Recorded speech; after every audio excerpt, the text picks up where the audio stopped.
नमस्कार दोस्तों, स्वागत है आपका रोशनी पब्लिकेशन के यूट्यूब चैनल पे। आज के इस सेशन में हम लोग क्लास 10th के जो बिहार बोर्ड के बच्चे 2026 में जो एग्जाम देने जा रहे हैं उनका हिंदी के बारे में हम लोग का एक जो सीरीज चल रहा है उसमें हम लोगों ने पोएट्री जो लेसन 1 लेसन 2 दोनों देख लिया है। आज के इस वीडियो में हम लोग लेसन 3 जो कि घनानंद के द्वारा लिखा गया है दो पद, क्योंकि देखिए पोइट्री में जो आपका जो सेक्शन है गोधुली, क्लास 10th में जो आपका गोधुली चलता है उसका जो पद्य खंड है पोइट्री वाला जो सेशन है उसमें पहला आपका जो थीम है वो पद है। क्या है? पद है, पद नहीं पद है। पद किनके सबका आपका सबसे पहला चैप्टर आपने गुरु नानक के पद पढ़े होंगे।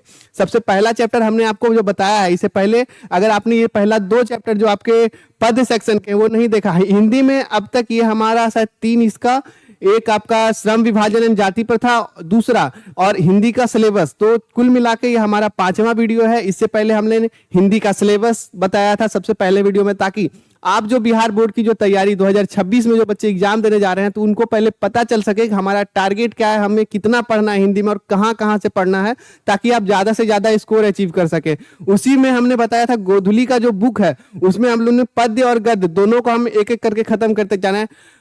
गद्य खंड आपका जो कहानी वाला सेशन है उसमें हमने एक निबंध जो कि आपका पहला चैप्टर है श्रम विभाजन एवं जाति प्रथा भीमराव अंबेडकर का, वो भी हमने बता दिया है, वो भी हमने करा दिया है, प्लेलिस्ट में आपको वो भी मिल जाएगा। इसके अलावा आपके जो गद्य सेक्शन है उसमें हमारा ये तीसरा चैप्टर है, अध्याय 3 है। इससे पहले हमने 2 चैप्टर जो आपका गुरु नानक के पद है और असखान के पद है वो भी हम दोनों ने करवा दिया है। बहुत अच्छे तरीके से आपको लाइन बाय लाइन एक्सप्लेनेशन वहां पे आपको मिलेगा। अगर आपने उन सभी वीडियो को नहीं देखा है तो इस वीडियो के बाद या इससे पहले आप उससे जाके एक बार देख लीजिएगा। एक एक करके आप सभी एक चैप्टर वाइज जब चलेंगे, एक पूरे प्लान के जरिए चलेंगे, तो उससे क्या होगा, आपको सब चीज एक एक चीज अच्छे से समझ में आएगा और आगे चल के आप बहुत अच्छा स्कोर कर सकते हैं अपने बिहार बोर्ड में। ठीक है, तो आज के इस सेशन में हम पद सेक्शन जो है उसका अध्याय 3 जो है तीसरा अध्याय उसका क्या है, घनानंद के जो पद है, घनानंद के देखिए 2 पद सब में चल रहे हैं। घनानंद के बीच में 2 पद है। कौन? पहला पद अति सुदो स्नेह को मार्ग है और दूसरा पद मो आसुवाहिनी ले बरसो। ये 2 पद है घनानंद के।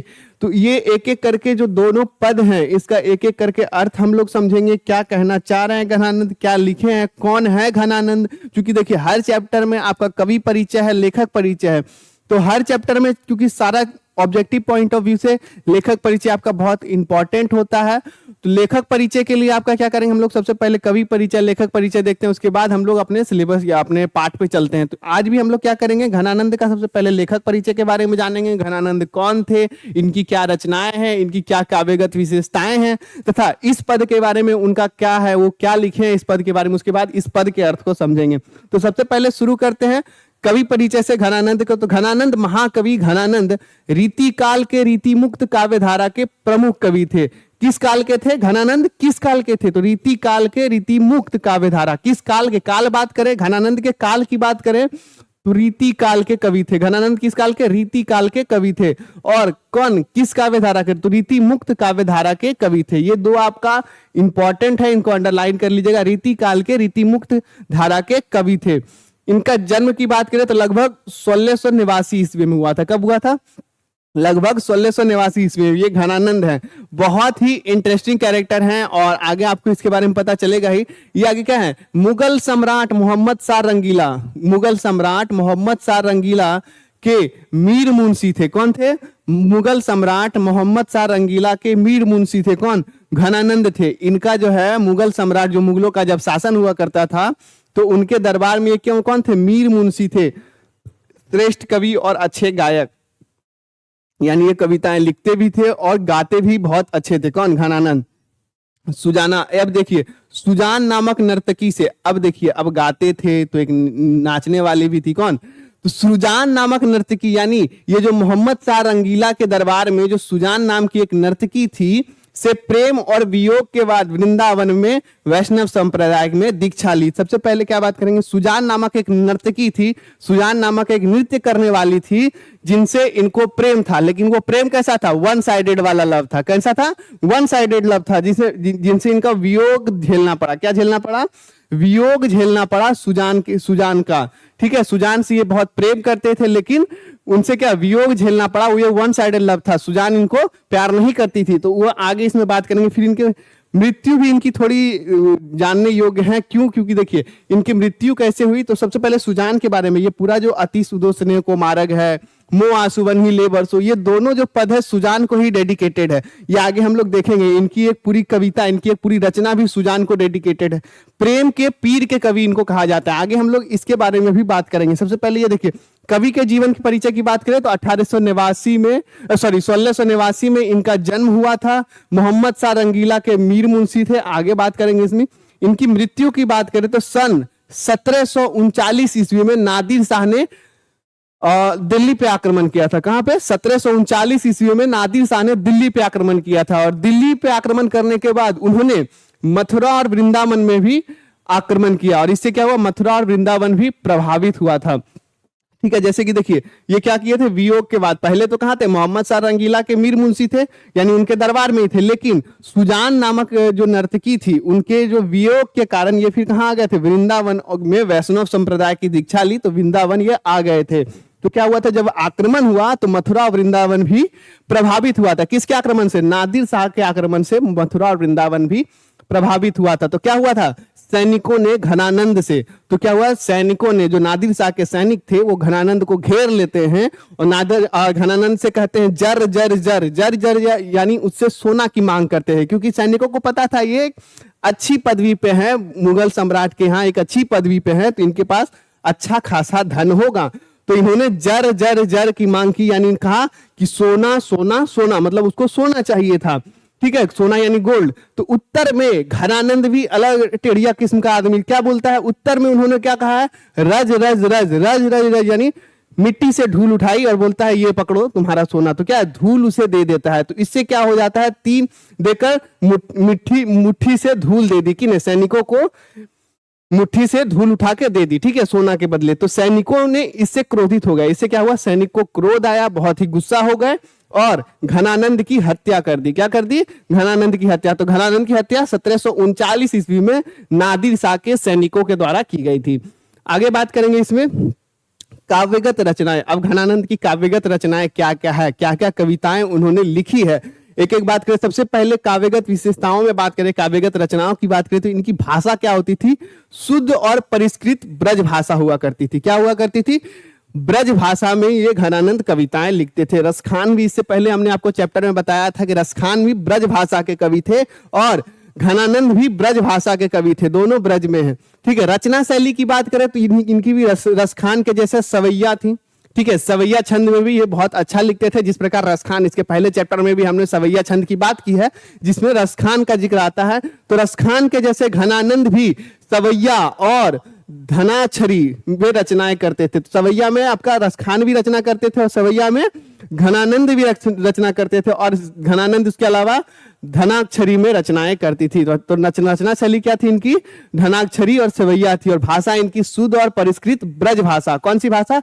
ब्रज भाषा में ये रचनाएं करते थे। तो आगे इसमें बात करेंगे हम लोग प्रसिद्ध रचनाएं कौन कौन सी है। प्रसिद्ध रचनाएं कौन कौन सी है? तो सुजान सागर, फिर से वही देखिए, सुजान का जिक्र इनकी हर एक रचनाओं में मिलता है। प्रेम का जिक्र इनकी हर एक रचनाओं में, प्रेम का नहीं, बेसिकली प्रेम के पीर के कवि, यानी प्रेम में पीड़ा खाए, जो मतलब जो व्यक्ति वन साइडेड होता है ना भाई, वो मतलब इसमें तेरा घाटा टाइप, उस तरह की इन्होंने बहुत सारी कविताएं लिखी है। सुजान सागर, विरह लीला, देखिए ये भी विरह से रिलेटेड है। फिर रसकेली बल्ली, रसकेली बल्ली, ये 3 रचनाएं हैं जो आपके ऑब्जेक्टिव पॉइंट ऑफ व्यू से इंपॉर्टेंट हैं कि रसकेली बल्ली किसकी रचना है, विरह लीला किसकी रचना है, सुजान सागर किसकी। Sujan Sagar most of the important, Sujan Sagar कई बार आपके ऑब्जेक्टिव क्वेश्चन में आए हैं कि सुजान सागर किसकी रचना है। बाकी आप ये दोनों भी याद कर लीजिएगा, सुजान सागर, विरह लीला और रसकेली बल्ली किसकी रचना है? घनानंद की रचना है। किसकी रचना है? घनानंद की रचनाएं हैं सुजान सागर।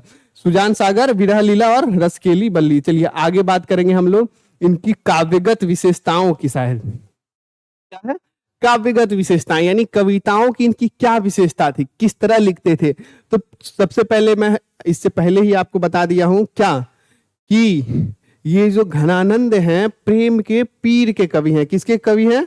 प्रेम के पीर के कवि हैं। कौन?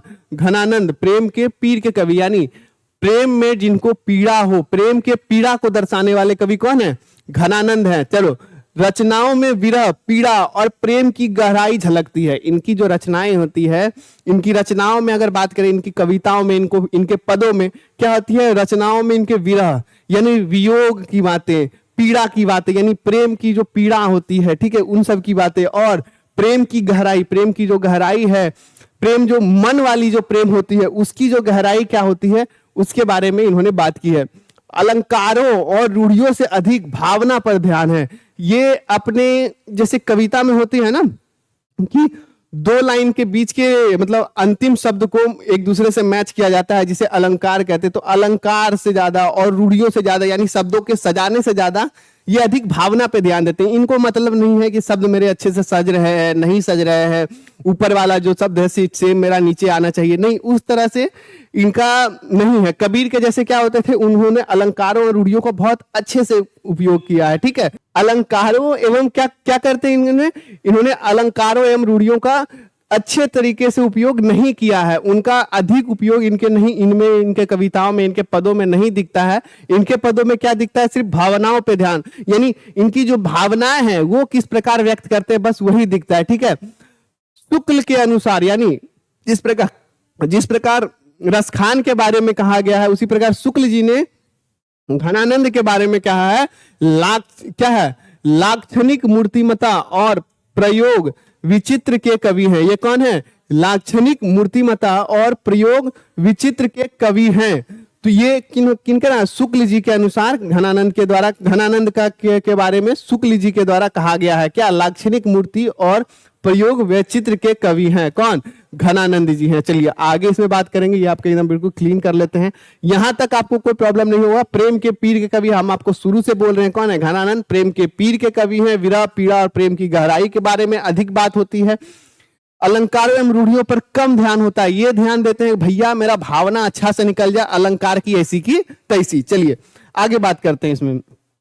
अब पद परिचय, हमारे जो दो पद है, कौन कौन सा, अति सुदो स्नेह को मारग है और मोह आंसुवन ही ले बरसो, ये दो पद हैं। उनके बारे में घनानंद कैसे लिखते हैं, क्या है, रीति काल के उन्मुक्त प्रेम के स्वच्छंद पथ यानी मार्ग, रीति काल के उन्मुक्त और प्रेम के स्वच्छंद पथ यानी मार्ग पे चलने वाले महान प्रेमी कवि घनानंद के दो सवैया यहाँ प्रस्तुत, सवैये यहाँ प्रस्तुत है। फिर से ये सवैया छंद है, जैसे कि मैंने आपको बताया सवैया में ये पारंगत थे। फिर से वही रसखान भी और घनानंद भी, तो दो सवैया छंद इसमें प्रस्तुत है, ठीक है। कौन कौन सा, वही दोनों जो है, दोनों सवैया जो पद है यहाँ प्रस्तुत है। ये छंद उनकी रचनावली घनानंद से संकलित है, घन आनंद, ठीक है। घनानंद इसमें संधि नहीं हुई है, देखिए यहाँ है घन आनंद, कहां से संकलित है, ये छंद उनकी रचनावली घन आनंद यानी घनानंद ही बोल सकते हैं या फिर, लेकिन यहाँ पे इनकी संधि नहीं हुई है, ये एक बार बढ़िया से लिखा हुआ आप देखिए, घन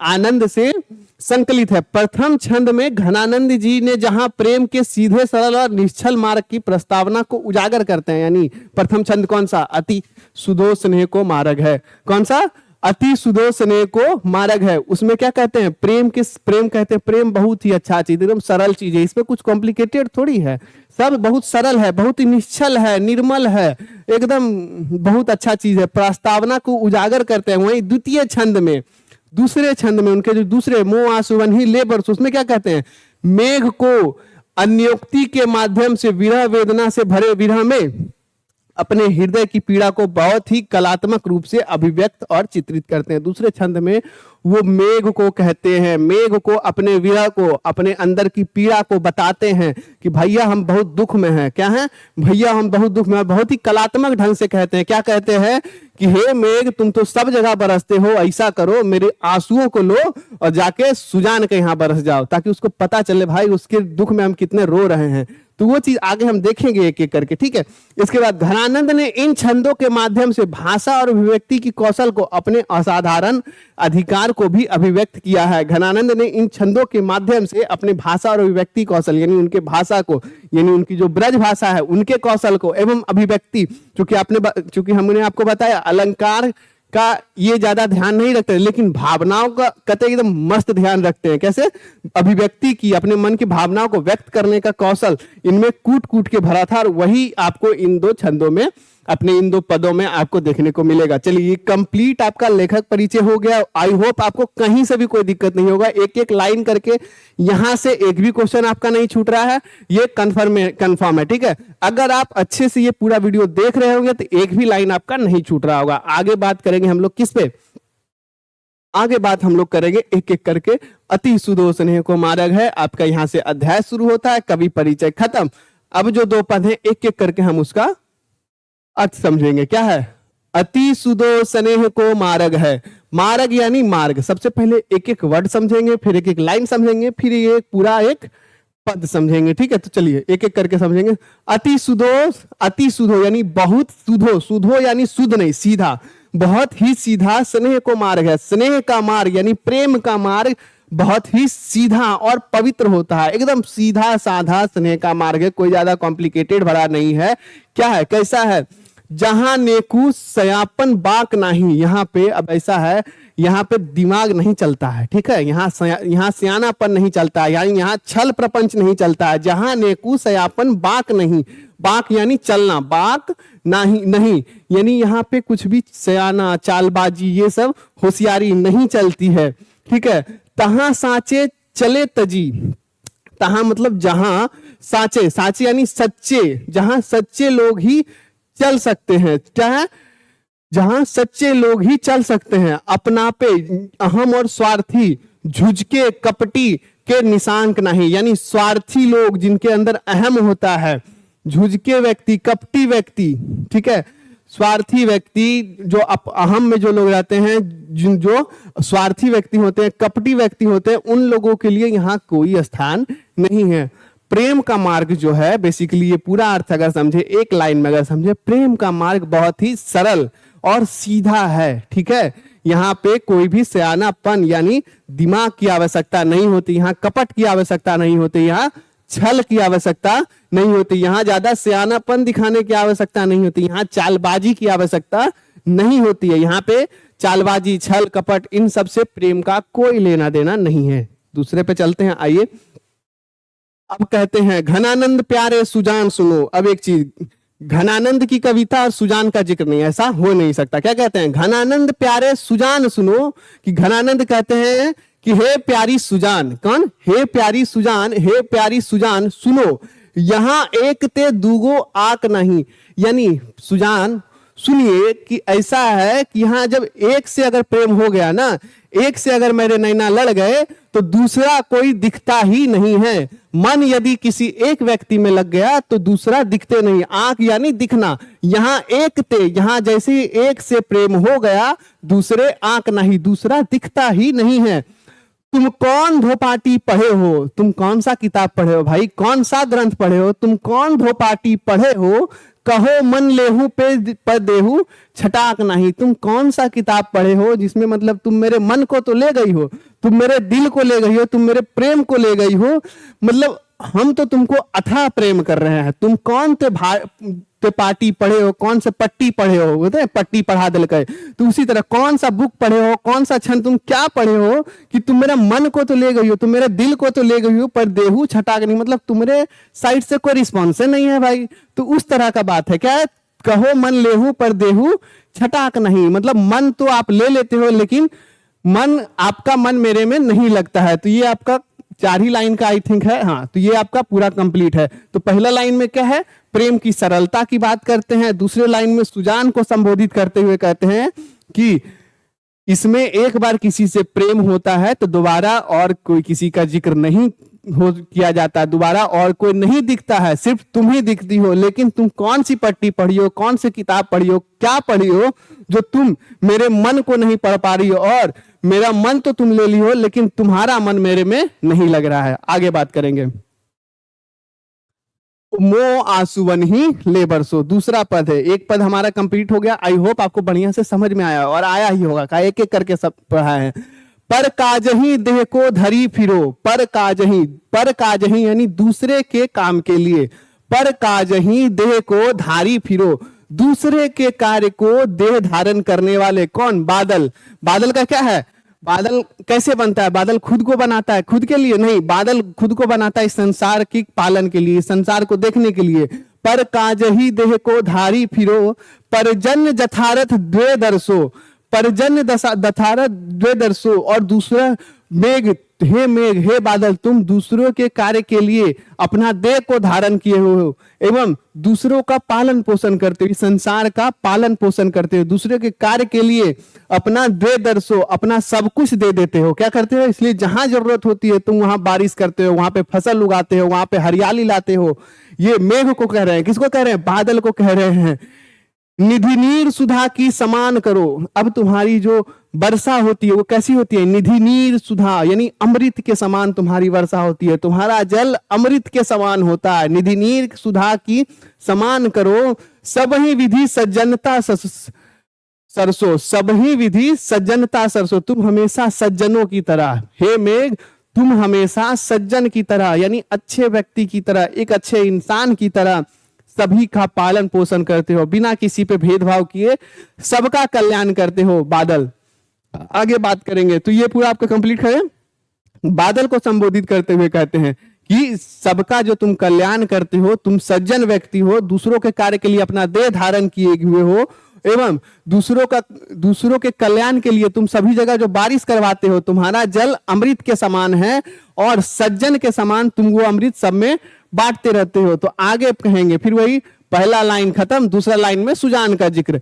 धनानंद जीवन दायक हो कछु, धनानंद कहते हैं क्या? धनानंद कहते हैं कि हे मेघ जीवन दायक हो कछु मोरियो, तुम जीवन दान देने वाले हो। हे मेघ तुम जीवन देने वाली हो।